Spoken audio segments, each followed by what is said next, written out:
before you traveled to Russia, uh, and before you were in this chat, did Russia ever cross through your mind? Can you tell me like what?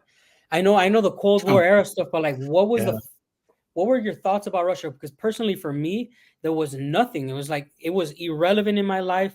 There was nothing going on in my brain about Russia.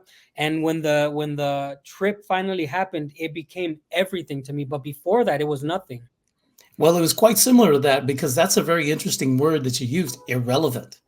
And I mean, you never thought about it. Your day to day life, Russia, you never even think about it. And so when it came to the point, I started to think that, hey, I might have to travel to Russia to meet this person. I started my investigation. Let's find out what Russia is all about. So Google's your best friend.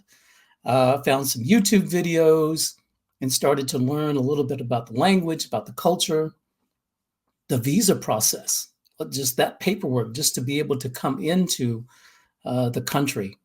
This is where my knowledge and my education about Russia started.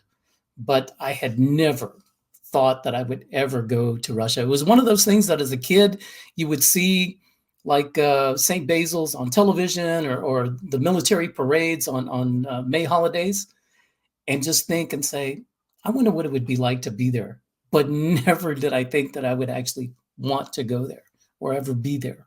So it was irrelevant, as you said, Moscow. Never in my wildest dreams did I ever think that I would travel to Moscow, Russia. But I have a sense of adventure. I am an adventurer at heart. And I said, why not? What do I have to lose? Came to Moscow, met this wonderful lady, fell in love, and not only fell in love with the girl, I fell in love with the city.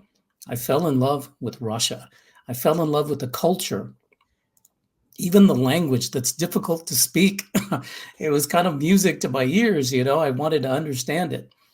And, being in Moscow, going to Red Square, seeing St. Basil's, seeing the Kremlin up close, these are, I grew up in the 70s. So this is Cold War back in America. And I would only see these pictures, on television, on the nightly news, when they would talk about Moscow as being a very scary place. It's behind the Iron Curtain and these people are our enemy.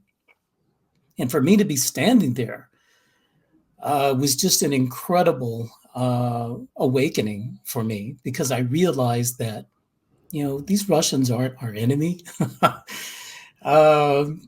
They're far from it, far from it. If you like this clip and want to watch the full video, click here.